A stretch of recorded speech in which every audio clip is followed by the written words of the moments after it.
자, 제가 광고 시간에도 말씀드렸지만, 진짜 지난 한 주는요, 제가 꿈만 같은 그런 하루하루를 보냈습니다. 교회 매일 성도님들이 그냥 들락날락거리시면서 음식 준비하고, 바자회 준비하고, 또 우리 BBS 준비하고, 청년들도 오고, 제가 정말, 살아있는 교회가 이런 교회구나. 너무 기뻤습니다. 여러분들 정말 제가 다시 한번 정말 수고하신 모든 성도님들께 감사를 드립니다. 그러면서 제가 설교 준비를 특별히 이 말씀을 오늘 가지고 온 거예요. 오늘 본문 14절 말씀을 보니까 선한 일을 열심히 하는 자기 백성이 되게 하려 합니다.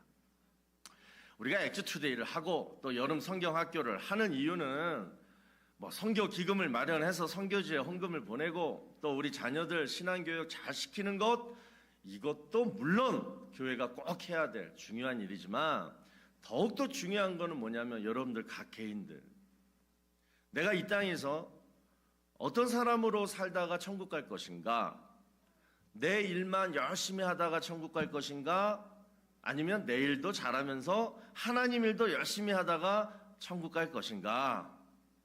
우리가 이런 행사를 하면서 이런 질문에 한번 스스로 한번 답을 찾아보자는 거예요. 여러분은 어떤 성도가 되고 싶으십니까?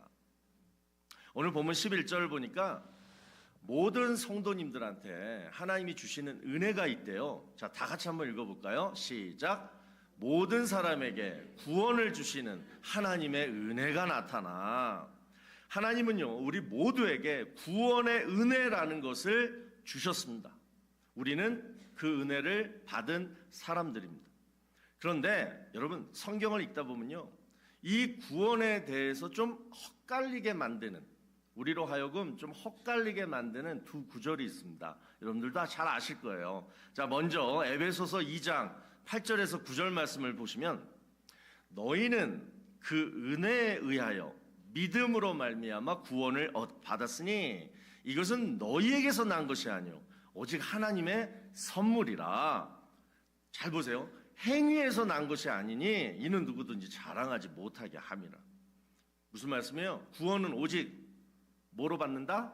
By grace, through faith. 은혜로 받는다. 절대로 우리가 뭘 노력하고 뭘 잘한 행실이 좋아가지고 행위로 구원을 받는다? No, 받지 못한다. 이렇게 지금 말씀하고 있고요. 반면에 자, 야고보서 2장 17절을 보시면 이와 같이 믿음은 믿음인데 행함이 없는 믿음은 그 자체가 뭐다? 죽은 거다. 분명히 방금 지금 에베소서에서는 구원은 어디에서 나는 것이 아니다, 행위에서 나는 것이 아니라 오직 하나님의 은혜로 말미암다, 이렇게 얘기했는데요. 야고보서에서는 뭐라고 얘기해요? 아닙니다. 행함이 없는 믿음은 뭐다? 죽은 믿음입니다. 이렇게 지금 말씀하고 있다는 거예요. 여러분 헛갈리시죠? 자, 그래서 우리는요, 보통 에베소서 2장 말씀만 들으려고 합니다. 그래, 나는 예수 믿고 구원의 은혜를 하나님의 선물로 받았으니까 그냥 이렇게 살다가 내일 죽어도 나는 어디 간다? 천국 간다. 일단은 확실한 생명보험을 들어놨다라고 생각하고 좋아합니다. 그런데 딱 에베소서 2장 말씀만 있으면 딱 좋겠는데 야고보서 2장을 딱 펴보니까 이런 말씀인 거예요. 그러면서 들으니까 뭐예요? 살짝 불안해져요. 구원의 확신이 점점 의심으로 바뀌게 돼요. 아니, 구원에 있어서 은혜만 있는 게 아니라 행위도 있다고? 나는 예수는 믿지만 그런데 문제는 내 행동을 내가 돌아보니 여전히 죄만 짓고 변한 건 하나도 없는데 어쩌지? 그래서 이 확증 편향이라는 게 있어요, 여러분.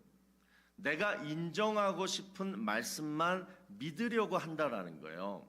그래서 야고보서 2장 말씀은 그 의미를 알고 싶어 하지도 않고 나는 오직 에베소서 2장 말씀만 믿을래? 이런 경향이 우리에게 있다라는 것입니다. 자, 그런데 여러분 잘 들으세요. 구원 받으시려면요, 이 두 말씀 중에 하나만 믿으면 내가 좋다고, 이 하나만 믿으면 여러분 절대 안 된다는 거예요. 이 두 개가 합쳐져야지 진정한 구원이 됩니다.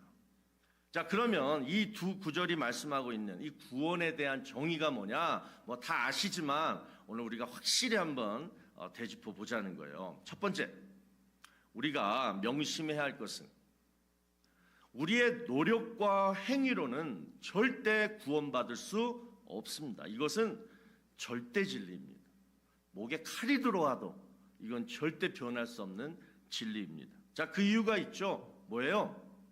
만약에 우리가 노력해서 또는 만약에 우리가 어떤 좋은 행동을 해서 그래서 구원을 받을 수 있는 길이 있다라면 예수님이 굳이 십자가에서 달려 죽으실 필요가 없기 때문입니다. 그래서 오직 구원은 뭐예요? 예수님만 믿으면 되는 거예요. 할렐루야. 그래서 예수님이 나를 위해 십자가에서 달려 죽으신 것이 바로 뭐예요? By grace. 그게 은혜라는 거예요. 또 하나님이 창세전에 나를 택하셔서 어느 순간에 성령을 통하여 믿음이라는 선물을 주신 것도 뭐예요? 은혜라는 거예요. 이 은혜와 이 믿음으로 우리는 구원받는 줄로 믿으시기를 바랍니다. 그래서 에베소서 2장 말씀은 구원에 뭘 말씀하고 있냐면 조건을 말하는 거예요. 구원의 조건. 구원 받으려면 반드시 이 컨디션, 이런 조건이 있습니다. 그게 뭐냐? 예수님이 나를 위해 십자가에 달려 돌아가셨습니다. 그리고 하나님이 나를 창세전에 택하셨습니다. 이것을 너희가 믿느냐? 믿으면 구원받고 안 믿으면 구원 못 받는 거예요. 아시겠죠? 자, 그런데 두 번째, 이제 야고보서 2장 말씀을 우리가 봅니다. 야고보서 2장은, 아까 에베소서 2장은 구원에 뭐라 그랬어요? 조건이라고 얘기했어요. 그런데 야고보서 2장은 뭐냐면 구원의 증거입니다. 증거. 구원받으면 반드시 이런 증거가 나타나진다라는 거예요. 자, 그러면 이 증거가 뭐냐? 사람이 한순간에 구원받으면 그 행동이 확 변하냐? 성품이 그냥 하루 아침에 그냥 싹 변하냐? 야고보서 2장에서 말씀하는 이 행위, 행함이 있는 이 믿음, 이 행위는요, 바로 그런 게 아니라는 거예요. 일단 여러분 이거부터 마음이 좀 편해지셔야 돼요. 구원받으면 갑자기 변하는 거 아니라는 거예요. 어쩌다 한두 사람이지 보통 사람은 그러지 않아요. 그러면 도대체 행함이 있는 믿음, 이 행함, 이 행동, 이 행위가 뭐냐? 이제 이것을 오늘 본문 말씀 12절에서 우리가 살펴보려고 해요. 자, 오늘 본문 12절 말씀. 우리를 양육하시되 경건하지 않은 것과 이 세상 정욕을 다 버리고 신중함과 의로움과 경건함으로 이 세상에 살고. 자, 오늘 본문 말씀을 보면 하나님이 우리에게 베푸시는 두 가지 은혜를 살펴봅니다. 하나는 지금까지 제가 말씀드린 구원의 은혜가 있었고요.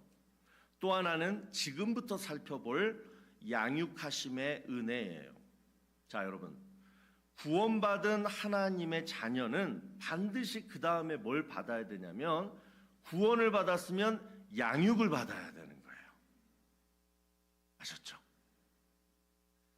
우리는 하나님의 자녀가 되었기 때문에 아버지 하나님께서 우리를 양육하세요. 여러분, 하나님은요 절대로 우리를 사육하지 않으십니다. 우리 막 밥 먹이고 막 소나 돼지한테 밥 먹여가지고 그다음 나중에 뭐예요? 잡아먹잖아요. 그게 사육이에요. 그런데 양육은 뭐냐? 밥도 먹이지만 제일 중요한 거 사랑이에요. 사랑으로 가르쳐요. 잘못하면 그렇게 하면 안 돼. 혼내기도 해요. 우리가 자녀들한테 하듯이 바른 길로 가게 하는 것이 바로 양육이에요. 구원받은 하나님의 자녀는 반드시 이 하나님의 양육함을 받습니다. 이게 여러분 은혜일까요? 아니면 짜증나는 일일까요? 은혜라는 거예요. 그래서 구원받은 사람과 구원받지 않은 사람의 분명한 특징이 바로 뭐냐면 바로 이 양육을 받느냐 안 받느냐 이 차이예요. 예를 들어서 옛날 같으면 내 남편이 뭔 얘기만 뭐 잔소리 좀 하면 그냥 막 화내고 뭐 던지고 막 받아들이질 않은데, 만약에 남편이 구원을 받았어요. 그러면요 반드시 반응을 해요. 뭐래도 나타나죠. 예를 들면 알았어 이렇게라도, 뭐 막 잔소리하면 알았어 이렇게라도. 처음에는 10개 중에 하나 정도 반응해요. 이 반응이 바로 뭐냐면 구원받은 증거라는 거예요, 하나님한테. 그런데 여러분, 구원받지 않으면요, 잘 들으세요. 구원받지 않으면 절대로 이 하나님의 양육하심, 하나님의 인도하심, 하나님의 가르침, 더 우리 쉽게 표현하면 하나님의 잔소리, 이것에 반응하지 않아요. 그런데 우리 성도님들이 잘못 이해하는 게 있어요. 아니, 구원받았으면 최소한 한 10개 중에 한 6개 정도는 반응을 해야 되는 거 아니야? 이렇게 생각한다는 거예요. 아니에요. 처음에는 여러분 생각해 봐요. 그동안 살아온 세월이 얼만데, 그동안 내가 죄를 쌓고 살았던 이 심령이 얼마나 더러워졌고 내 성품이 얼마나 지랄 같은데 구원받았다고 갑자기 변해요? 아니에요. 하나만 변해도 대단한 거예요. 또 시간이 지나면 2개 반응해요. 좀 더 시간이 가고 뭐 신앙생활 좀 하고 그럼 뭐예요? 한 3개 정도 반응해요. 그러다가 뭐예요? 나한테 또 뭐가 문제가 생겼어요. 몸이 아파요. 뭐 시험에 들었어요. 그럼 뭐예요? 3개였다가 다시 하나로 가는 게 우리의 반응이에요. 근데 중요한 것은 여러분, 내가 얼마나 반응을 잘하느냐, 내가 얼마나 많이 반응을 하느냐가 중요한 게 아니라 제일 중요한 게 뭐냐? 나를 양육하시는 분이 하나님이시다, 이 사실을 받아들이고 믿는다라는 거예요. 이게 구원의 증거예요. 하나님의 양육함을 인정하는 거예요. 이 사람은 분명히 구원받은 사람인 거예요. 여러분 믿으시기를 바랍니다. 그러면 자, 이제부터 그러면 우리가 살펴볼 것은 우리의 이 반응, 하나님의 양육하심에 대해서 내가 반응하는 게 어떻게 하면 더 성숙하게 반응할 수 있느냐, 얼마나 더 잘 반응하고 얼마나 더 많이 반응할 수 있느냐. 자, 그 말씀이 오늘 본문에 그대로 말씀하고 있어요. 자, 첫 번째 12절을 보시면 경건하지 않은 것과 이 세상 정욕을 다 버리고. 자, 옛날에는 여러분 내 정욕대로 살았어요. 경건의 삶, 그건 꿈도 꿀 수 없는 그런 삶이었어요. 그런데 이제 구원받고 세례받고 또 교회 와서 주일 성수하고 이제 하나님의 자녀처럼 살다가 보니까 예전처럼 똑같이 그렇게 정욕대로 살더라도 뭐가 변하냐면 내 마음이 무거워진다라는 거예요. 그 이유가 뭐예요? 내가 예수 믿으면 성령이 내 안에 임재하시기 때문에 성령이 자꾸만 내 마음을 찌르시는 거예요. 이러면 안 되는데, 버려야 되는데, 이렇게 살면 안 되는데, 이 마음을 누가 얘기 안 해도 본인이 스스로 이걸 느끼는 거예요. 이것이 바로 여러분 하나님이 우리를 양육시키는 첫 번째 단계입니다. 마음의 부담을 느끼게 해주세요. 여러분 이런 마음 다 있으시죠? 오늘 이 자리에 있으신 여러분들 다 이 마음이 있으실 거예요. 그래서 여러분들은 구원받은 사람들이에요. 두 번째, 계속해서 12절을 보시면 신중함과 의로움과 경건함으로 이 세상에 살고. 자, 이 구절을 보면 한글 성경에는 안 나오지만 헬라어로 보니까 이 문장에 지금이라는 부사가 나와요. 그러니까 지금 이 세상에서 살 때는 어떻게 살아라? 신중함과 의로움과 경건함으로 살아라, 이 뜻이에요.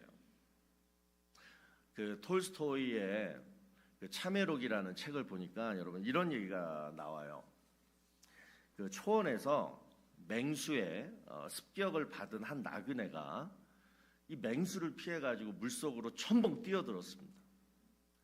그런데 물속에는 커다란 용이 있어요. 용이.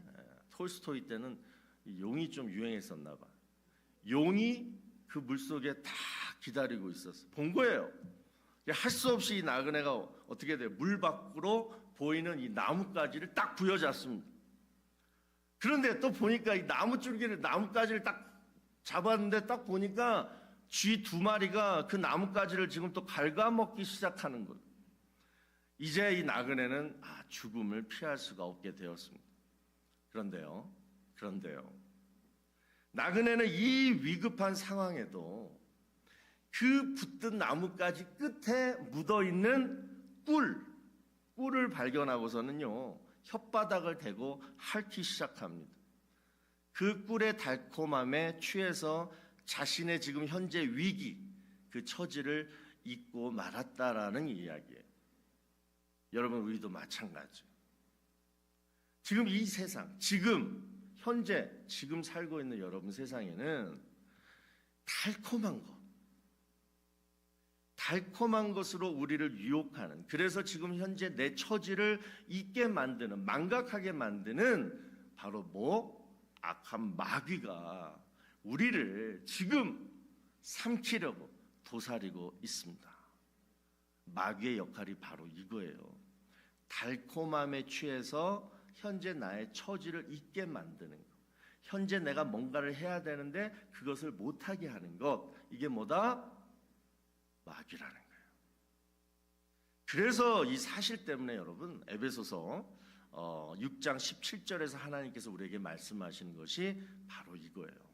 우리 다 같이 한번 크게 읽어봅시다. 시작.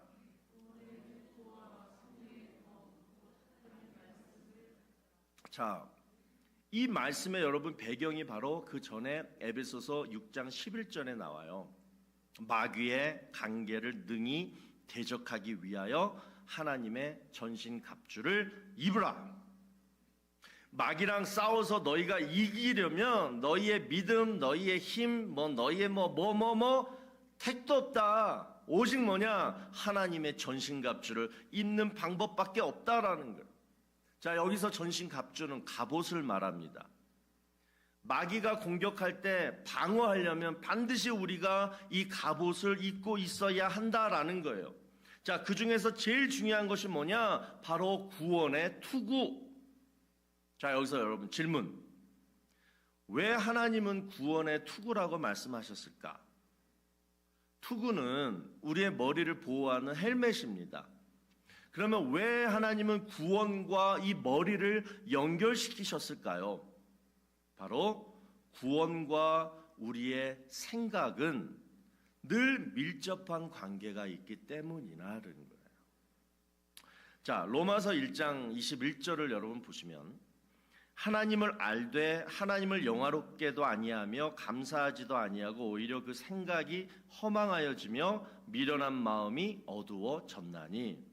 자, 이 말씀을 여러분 보니까 하나님을 알아도 하나님을 못 믿는 사람들이 있대요. 하나님을 알아도 믿고 못 믿는 건 따로 있다라는 거예요. 그 이유가 뭐래요? 생각이 허망하여졌고 마음이 어두워졌기 때문이라는 거예요. 여러분, 마귀가 제일 싫어하는 것이 뭔지 아십니까? 하나님을 아는 것은 놔둬요. 괜찮아요. 그런데 하나님을 믿는 것은 못 참아요. 그래서 우리의 생각과 우리의 마음을 어떻게 허망하게 하고 마음을 어둡게 하는 거예요. 그래서 하나님을 절대 못 믿게 만드는 게 바로 마귀라는 것입니다. 그래서 하나님을 알고 계속 지금 누군가가, 내 친구가, 전도자가 막 하나님 얘기를 들려줘요. 그리고 성령이 또 막 하나님을 믿게 하려고 막 역사하세요. 막 그럴 때는 여러분 또 뭐예요? 삼위일체 하나, 또 마귀가요 반드시 나를 공격해요. 못 믿도록. 여러분도 경험하셨죠? 다 왔는데, 거의 다 왔는데 끝부분에서 딱 마귀가 그냥 강하게 공격하니까 다시 또 주저앉는 성도들이 너무 많아요. 우리 주변에. 거의 다 됐는데. 여러분 절대 우리 남편이요 믿음이 적어서 하나님이 우리 남편을 택하지 않은 것 같아서요 그런 거 아니에요. 마지막 결정적인 순간에 마귀의 공격에 넘어져 버리는. 그러나 택하신 자는 반드시 믿습니다. 나중에 믿어요. 그까지 마귀 공격. 그래서 여러분, 제가 군대 시절에 전방에 휴전선에서 근무했었는데, 그 휴전선에 가보면 그 북한하고 이제 남한에서 서로 모여 대형 굉장히 큽니다. 그 스피커를 가지고 방송을 해요. 우리 쪽에서는 막 대북 방송하고 북쪽에서는 대남 방송을 막 해요. 들어보면요, 그 진짜 말도 안 되는 내용 하는 거거든요. 경애하는 뭐 누구 어쩌고저쩌고 막 하거든요. 근데 참 이상해요. 평소에는 이 말도 안 되는 이 대남 방송, 진짜 말도 안 되는 그 내용 계속 내용으로 들리다가 그 대남 방송을 듣고 북으로 넘어가는 병사가 있다니까요. 그 이유가 뭔지 아십니까? 그 내용을 믿어서가 아니라 그 병사가 개인적으로 사고를 쳐서 그러는 거예요. 군대 생활, 내무 생활이 힘들었거나 아니면 자기 애인이 고무신 거꾸로 신었거나 막 열받으니까, 그러니까 그때부터 뭐예요? 대남 방송이 솔깃해지는 거예요. 여러분, 우리의 마귀의 공격도 마찬가지예요. 우리가 웬만큼 하나님 믿으면 마귀의 공격, 아유 말도 안 돼, 내가 왜 저딴 거에 넘어가, 말도 안 되는 내용들이에요. 그런데 요즘 보세요, 인터넷 같은 거, 유튜브 같은 거 발달하면서 마귀가 이것을 엄청 사용합니다. 평소에는 우리 보지도 않아, 듣지도 않아요. 이건 뭐 말도 안 되니까. 그런데 나한테 문제가 생겼거나 아니면 교회에서 시험에 들었거나 이런 일들이 생기면요, 평소에는 들리지 않았던 마귀 내용이 이제부터는 솔깃해진다니까요. 사람이 그렇게 연약해요. 그래서 넘어가요. 하나님의 나라에서 살다가 마귀가 사는 나라로 넘어가는 거예요. 그래서 에베소서 6장 17절은 이렇게 말씀합니다. 반드시 구원의 투구를 썼으면 그 다음에 뭘 하라 말씀하냐면 성령의 검, 곧 하나님의 말씀을 가지라. 머리만 보호하지 말고 생각만 지키려고 하지 말고 뭐 해라? 네 마음의 말씀을 채우라라는 거예요. 채우라. 우리가 마귀한테 미혹되지 않는 방법은 여러분, 오직 성령 충만함으로 하나님의 말씀을 채워야 된다는 거예요. 안 그러면요, 여러분 마음과 머리에 말씀이 없잖아요. 그러면 늘 우리는 뭐 하는 줄 알아요? 지난주에도 얘기했잖아요. 이것이 옳은가 저것이 옳은가만 늘 따지려고 해요. 그리고 자기의 그 작은 생각, 많이 알지도 않은 그 짧은 지식으로 이해가 안 되면 안 믿어요. 늘 우리는 그러고 산다니까요. 그러니까 반응이 늘 하나님의 양육하심에 한 개밖에 반응을 못해요. 두 개밖에 못해요. 그것도 힘들게. 남들은 그냥 말씀 충만하고 성령 충만한 사람만 6개, 7개, 8개 막 반응해서 열심히 막 하는데, 늘 자기 생각에 젖어 있는 사람은 이것이 옳은가 저것이 옳은가, 이것을 믿을까 요것만 믿을까 요러고만 있으니까 하나님의 인도하심에 반응을 못하는 거예요. 그렇지 않습니까? 그래서 여러분, 제가 정말 간절히 부탁드리는 것은 뭐냐면, 이해가 안 되면 무릎 꿇으세요. 성령님, 이해가 안 돼요. 안 믿어져요. 순종도 하기 싫어요. 그런데 제가 이거 하나만큼은 진실하게 말씀드릴 수 있어요. 저 하나님은 믿어요.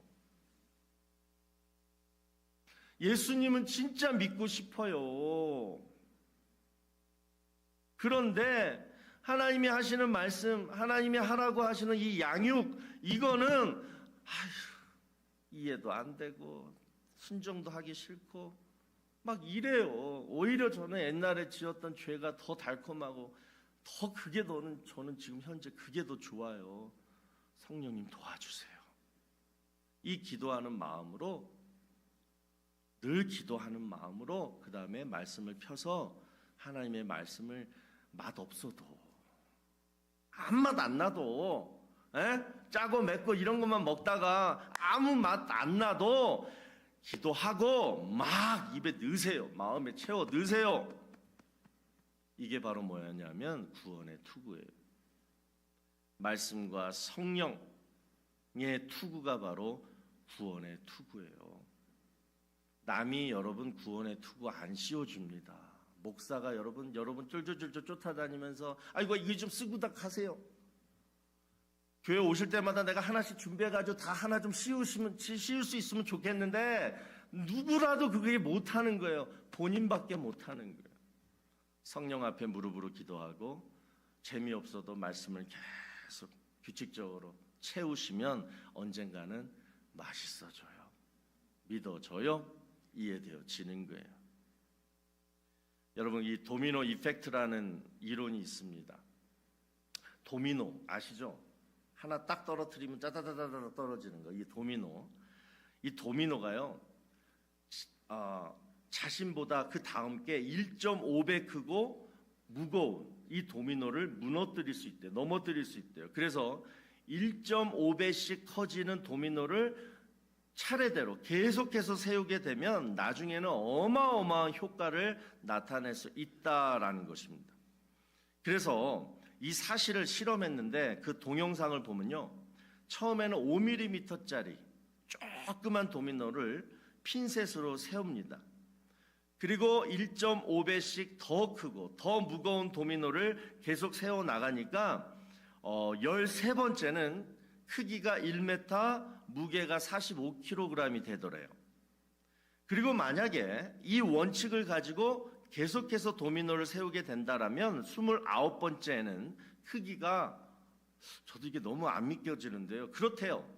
엠파이어 스테이트 빌딩 크기가 되고 51번째는 에베레스트 산보다 더 큰 도미노를 세울 수 있다라는 것입니다. 여러분 오늘 우리가 두 가지 은혜를 살펴봤잖아요. 하나는 구원의 은혜, 또 하나는 양육하심의 은혜. 그런데 이 두 가지 은혜의 특징이 있어요. 바로 뭐냐? 우리의 생각을 통해서 받아들여진다라는 거예요. 그런데 이 두 은혜를 받으려면 제일 중요한 게 뭐냐? 아까 말씀드린 내 생각이 깨져야 되는 거예요. 내 생각이 깨져야지 하나님의 은혜가 뭐예요? 커진다라는 거예요. 제가 그래서 이 도미노 이 이펙트를 가지고 이렇게 묵상해 봤어요. 믿는 거, 하나님을 믿는 거, 이게 참 어려운 것 같지만 또 한편으로는 너무 쉽다라는 거예요. 뭐냐? 내 생각이 깨지면, 내 생각이 무너지면 무너질수록 하나님의 은혜는 뭐예요? 어마어마하게 커진다라는 거예요. 도미노 현상처럼. 우리가 평소에 이런 착각을 합니다. 아유, 이렇게 좋은 교회 열심히 다니다 보면 내 믿음이 커지겠지. 여러분, 믿음은 안 커져요. 믿음이 없어지지만 않아도 그건 대단한 거예요. 믿음 안 커집니다. 내 생각이 없어지고 하나님의 은혜가 충만하면 그때 그 순간에는 믿음이 되게 커져 보여요. 왜? 하나님의 은혜를 경험하니까 너무 감사하거든요. 그래서 하나님이 굉장히 친근하게 느껴지거든요. 그럴 때는 뭐예요? 믿음이 좀 커진 것 같아. 그럴 때는 막 하나님 찾고 어제처럼 막 열심히 하나님 일도 막 하고 막 그래지는 거예요. 그런데 여러분, 그거는 믿음이 아니라 그냥 감사예요. 여러분, 믿음이란 아주 쉽고 간단합니다. 오늘 드린 말씀 두 가지만 믿으면 돼요. 이 두 가지만 믿으시면 그 믿음은 큰 믿음이에요. 뭐냐? 에베소서 2장에서 하신 말씀, 구원의 조건. 예수님이 내 죄를 사하시기 위해 십자가에 달려 돌아가셨다. 믿습니다. 하나님이 창세전에 나를 택하셨다. 믿습니다. 여러분, 이것을 믿으면 믿음인 거예요. 크고 작을 것도 없어요. 그냥 완벽한 믿음인 거예요. 두 번째, 야고보서 2장에서 하신 말씀, 구원의 증거. 구원 받았다라면 여러분 너무 욕심 부리지 마세요. 구원 받았다면 요것만 하면 돼요. 요것만 하면 구원 받은 사람이에요. 뭐냐? 하나님이 나를 지금 양육하신다.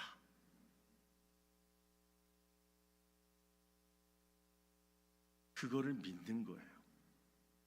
내 정욕으로 살다가도 막 세상에서 즐겁게 살다가도 무릎 꿇고 회개하는 시간이 반드시 있다라는 거예요. 구원받은 사람은 성령님의 인도하심에 반응을 할 수밖에 없는 거예요. 그리고 무엇보다도 내 생각을 지키려고 합니다. 마귀가 갖다주는 의심, 나쁜 생각들, 이것을 막 피하고 벗어나려고 하는 그런 어떤 용트림, 노력, 이건 구원받은 사람의 특징이에요. 그게 바로 증거예요.